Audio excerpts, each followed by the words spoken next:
All right, welcome back to Metropole Television.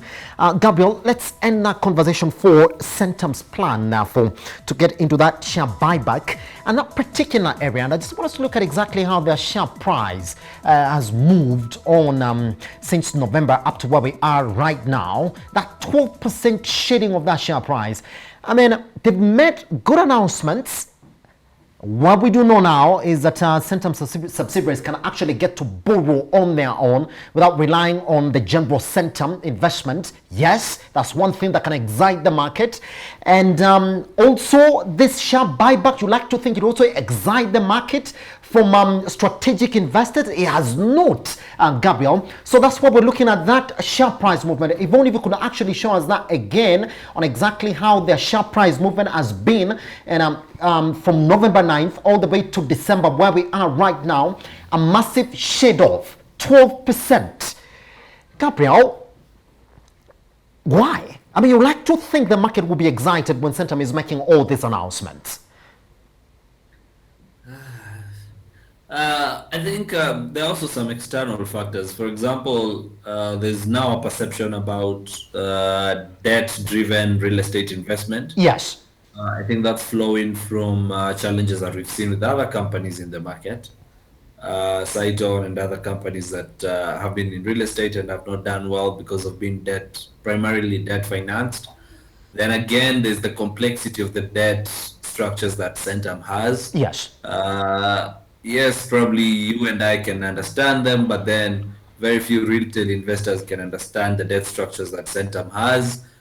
Which vehicle is which, I don't know, subsidiary. You know, it's a very complex structure and it serves the purpose. But you know, when you say Centum Re, now what someone wonders is that, you know, people understand what Centum does. It's an investment vehicle, but when you get to the details, it's actually for most retail investors to follow. Yes. And I can guarantee you that the people who drive prices are the small retail investors. So if you've already lost that segment of the market, then your price is going to behave like what we've seen with Centum's price behave, because the more long-term, the more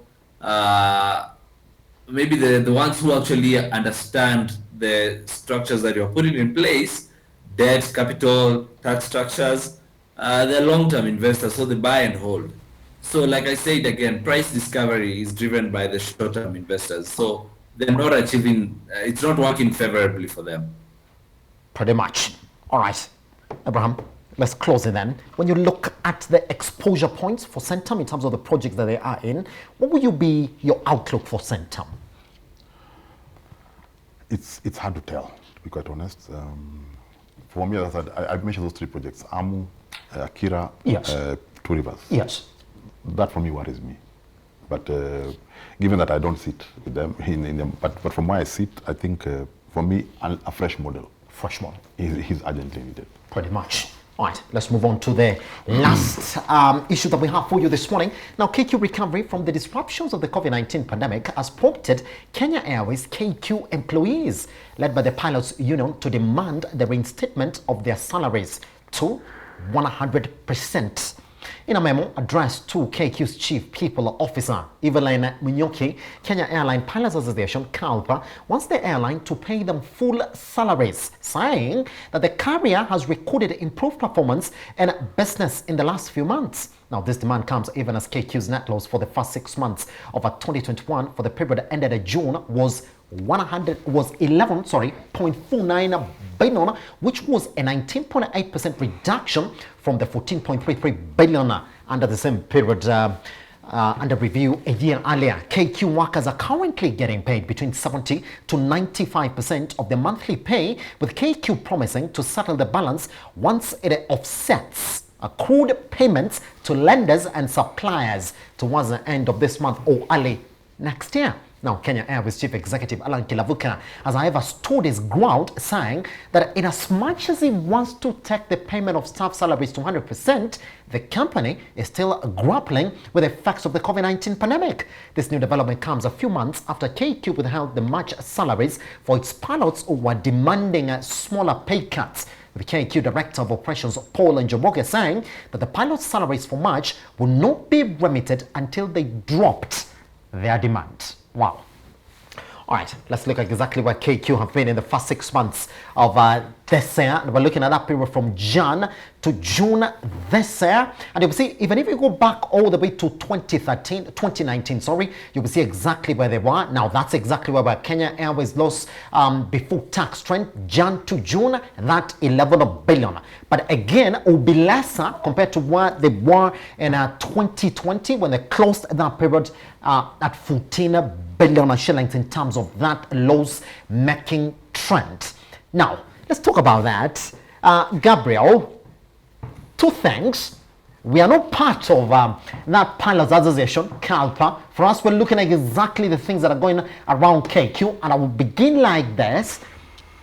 Treasury has already announced that they're going to bail out KQ come 2022-2023. If you are part of that company as an employee, Gabriel, and you will see the plans that Treasury has for KQ, you will say that that announcement that KQ is making right now, they're saying that we want to settle all the dues that we owe to our suppliers and our lenders as well. Treasury, over the other side, is saying we are coming to bail you out, meaning that all the money that you owe to your lenders and suppliers is going to be settled for you. Then why not pay 100%? Of course, as an employee, with those reasons or without those reasons, you'd always want 100% of what is due to you. Yes. But that being said, I think KQ's problems are all not going to be solved because of the small thing they're making from cutting employees' remunerations. It's more likely to just create an additional problem for them. Yes. So I think from a corporate and marketing perspective, and given the heavy reliance on their employees to handle customers, then it is critical that employees are actually paid in full as soon as possible, because then it's another problem in the making. And remember now that business is slightly, I know it's not fully back yet, but to a certain level it's back. So why not, because now these employees are more engaged, just pay them the full salary. That's my sentiment. Yes. And, while appreciating their difficult financial position, it's just that you're a customer-facing company, and your employees are that key to you. So you cannot afford to have them distressed or not happy. I mean, am I going to board a flight knowing my pilot just came from an argument about his salary? I'm not saying he's going to do anything fishy, but it's something that might stay at the back of my mind sometimes. So just when you search a company, an airline, keep your employees happy. Yes. Just hold on, Gabriel. Just before I come back to Abraham in the studio, wait a minute. I mean, are we being too critical then to management for KQ? Because they've said, look here, we're not saying that this money that you're not receiving right now is not going to get paid. That's what Alan Kilavuka is saying. He's saying, look, sometime next year, this percentage that you're not receiving is going to be paid to you once our lenders and our suppliers have been fully paid, because it's a part and parcel of the running of this airline. Is this therefore a question of the union, that's the Kalpa, versus management?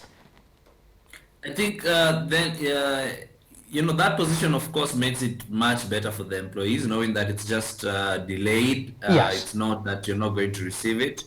But remember, Simba, money today is better than money tomorrow.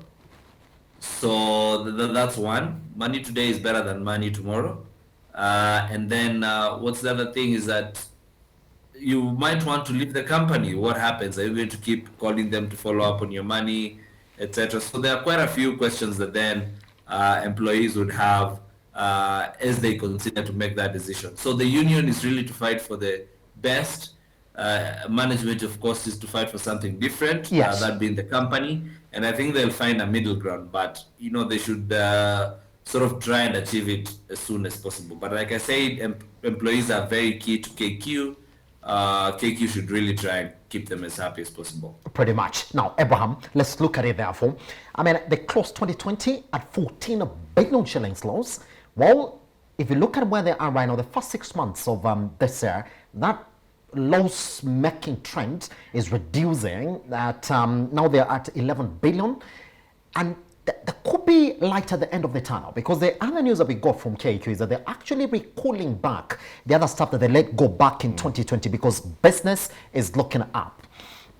When you look at that, as an employer, I'm just putting you in that position now, would you want to be paid 100%, knowing very well as well that the government also wants to bail you out come 2022, 2023? I think what is critical here is ability to pay. Yes. And I think that's what we need. That's what needs to be determined. Does KQ have the ability to pay all the employees 100% from cash flow? Yes. If the answer is yes, then they should pay. If the answer is no, they should not pay. They should delay based on how their cash is coming in. Yes. That's number one. Number two, there's Omicron. This new variant, if you look at what's happening in the world skies, the world skies are closing again. Now, we still don't fully understand how that will impact Kenya Airways. But you can already see several airlines are no longer flying to certain places. Yes. And that list seems to be growing every day. So it will just a matter of time before KQ stops flying to certain places. That's how the world goes. So the question is, with that scenario especially, and I think this demand was made slightly before this or just within that scenario of Omicron, and the ability to pay. Between those, I think we need to just do it purely from ability to pay. Yes. And from internal resources. Yes. If the money you're generating, you're able to pay and still stay afloat, losses notwithstanding. There's loss, making a loss, and there's having cash. Those are two different things.